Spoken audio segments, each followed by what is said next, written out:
Here are some talking points and takeaways from the Six Nations, and there's quite a lot to discuss. Varying fortunes of the different nations. Get stuck in the comments down below. Hopefully I might spark a little thought in your mind, and I'll be down there in the comments with you to discuss. Starting with,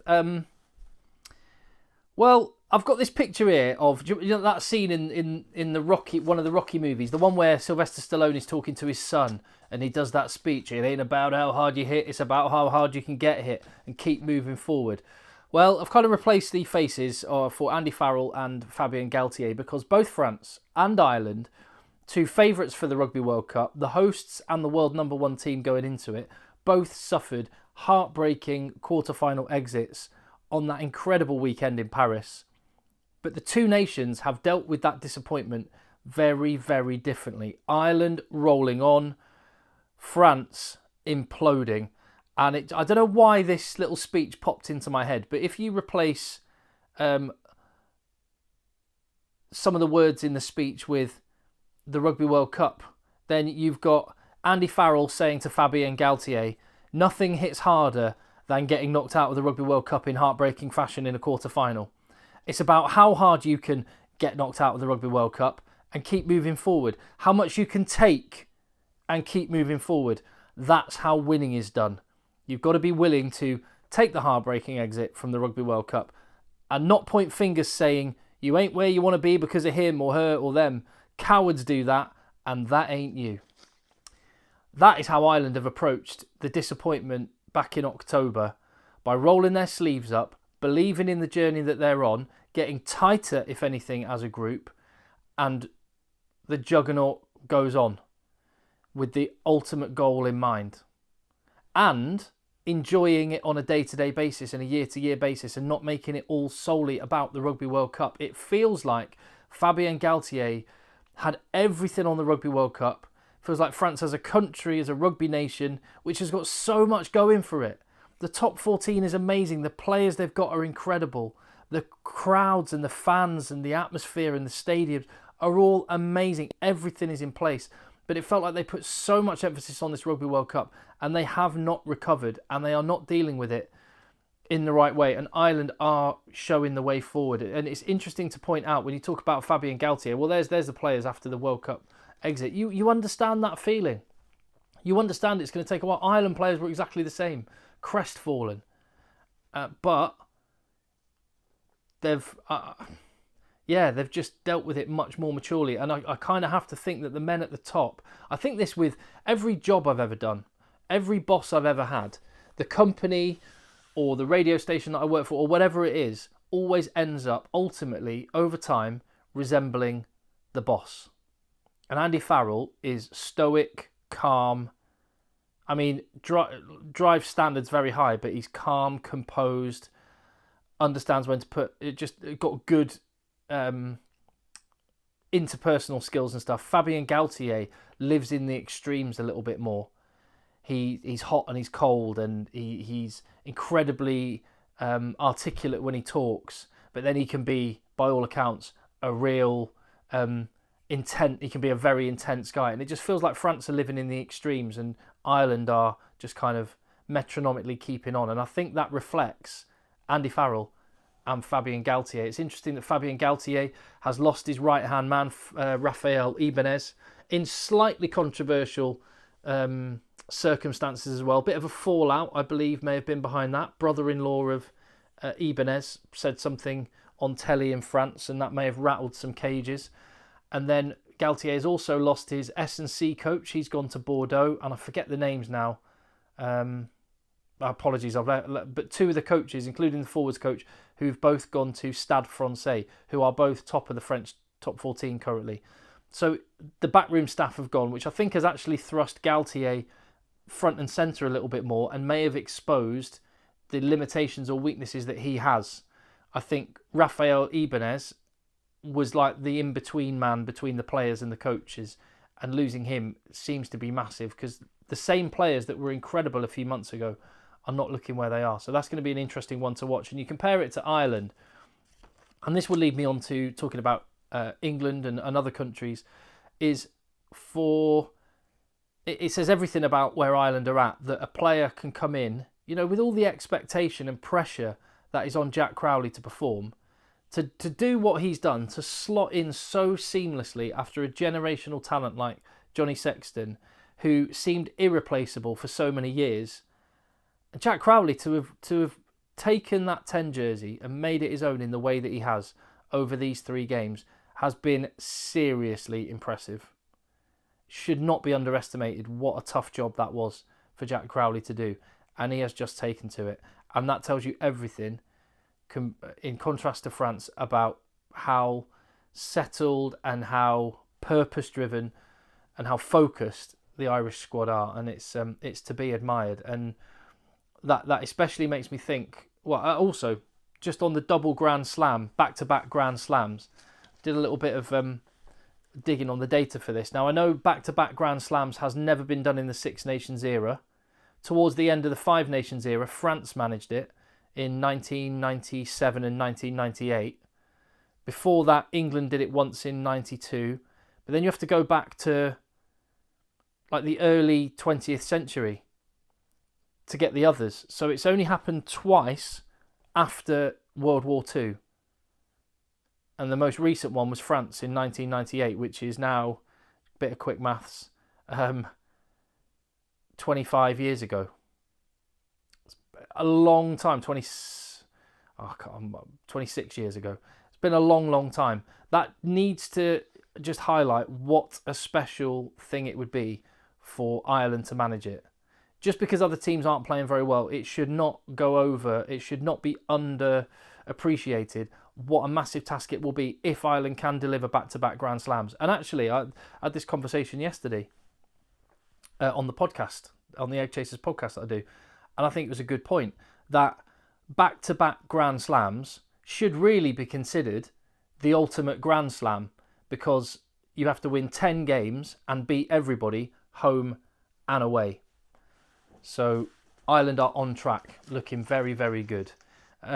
Moving on to other countries, and I just mentioned it on the video earlier. What a shame we've been robbed of a Grand Slam decider in Dublin, potentially. Should Scotland do what they should do and go and beat Italy in Italy?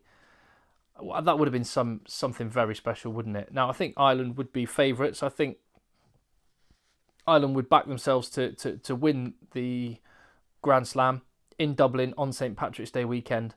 But how special would it have been? And I just hope it doesn't.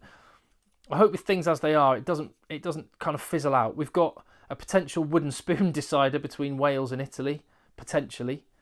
We've still got a potential championship decider, but I think it might be the case that Scotland are going to have to go and win by quite a lot of points against Ireland in order to actually win the championship. So it's just such a shame, and it goes back to that refereeing decision 2 weeks ago. It has robbed us of potentially, and again, I don't want to get ahead of myself with the results in 2 weeks' time, potentially robbed us of a really special Super Saturday. As for Scotland, interesting to see that Gregor Townsend has been complaining about the fact that some of his players weren't able to go and train with Scotland. Finn Russell, Cam Redpath and others went back to their English clubs. I'm assuming the French clubs did the same. Maybe Blair Kinghorn went back to France. But certainly he had an issue with the English clubs taking their players back. Finn Russell was back training with Bath because Bath didn't have a game. There was no Premiership rugby on. And Gregor Townsend wasn't happy that he lost his players. I can understand the frustration. Equally, just to play devil's advocate here, Gregor, if you want to have access to your players, then pay for them to play in Scotland. I'm an England fan here, and I'm not complaining about what Gregor Townsend's saying. I get his point. I'm just frustrated by what I see. I saw an England midfield which did not work.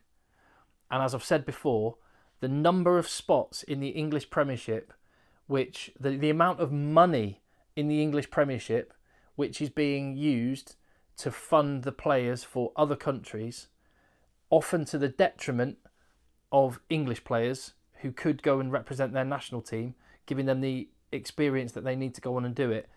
It's harming the England team, particularly in some key positions. I'd say prop, and I would say, and again, Bath, Finn Russell's team, Thomas du Toit, fantastic tight head prop. He'll be a Springbok this year. Again, he'll be playing for them again, and he's outstanding.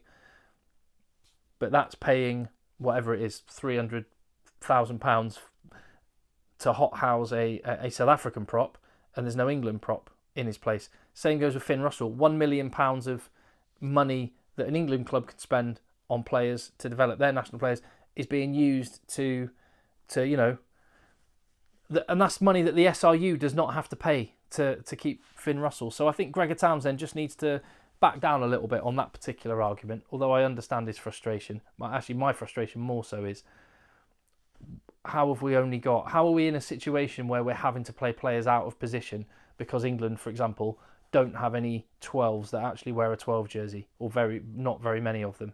Hopefully things will change in the years ahead, but it's frustrating. And when you look at England, I mean, on the video I did the other night in Edinburgh, I was relatively positive, or at least willing to give benefit of the doubt. I'm still there a bit because I can see the intent of this England team, but there is something not right.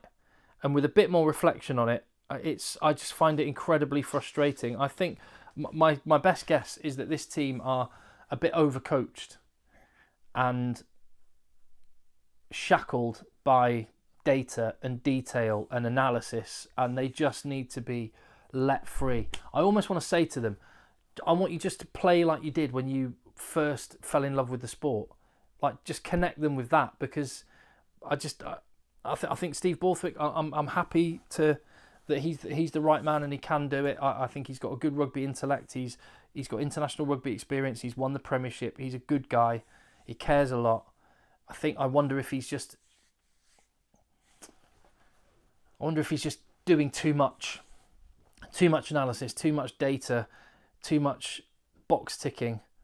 Like, for example, dropping Freddie Stewart for George Furbank. I actually don't mind that selection, but I get the feeling that the reason he did it is because he thought, Fraser Dingwall is a smaller guy, Ollie Lawrence is a bigger guy, so I've got a bigger guy in, therefore I need to have a smaller guy somewhere else, rather than just like having a feel for it. I kind of feel it in your bones, in your waters. What's the right selection and what's the right way to play? And I look at a guy like Ollie Lawrence, who, look, running with the ball in one hand there. You see him do that in the Premiership all the time. The guy's got unreal talent, unreal skill. Put him in an England jersey at the weekend. Yes, he's been out injured for a while, and that might be part of it. But he just lobbed the ball into touch. It's bizarre, and I don't really get it. And I'll tell you what, I'm going to use an example. I talk about the England team being maybe overcoached, too much detail, too much analysis. Think about some of the performances the Barbarians have been able to put in when they have about 2 training sessions, get on the lash for a week, and just get to know each other over a few days. They all have massive smiles on their faces, and they just play some unreal rugby. I know it's not quite the same as a Six Nations Test match, but take the principle of what I'm saying. England have excellent rugby players. Excellent rugby players. Set them free a little bit. I don't mean play Barbarians rugby, chuck it around and do silly things. But I just mean, just relax it. Just simplify it. Just, I don't know, create a bit more fun. When I see players that you know are great, like George Ford, what a player. And he just didn't look like George Ford at the weekend. He was still one of England's better players, which isn't saying much, but there you go. It's just a few thoughts on them. The Barbarians popped into my head. And then I also think, in terms of simplifying a game plan, having good, simple philosophy that players can go out there and execute. Look at Wales. Look at Cam Winnett. Unlike England players that have had 50, 60, 70, 80, 90 caps in some cases, who make the most basic of errors, Cam Winnett, it's hard.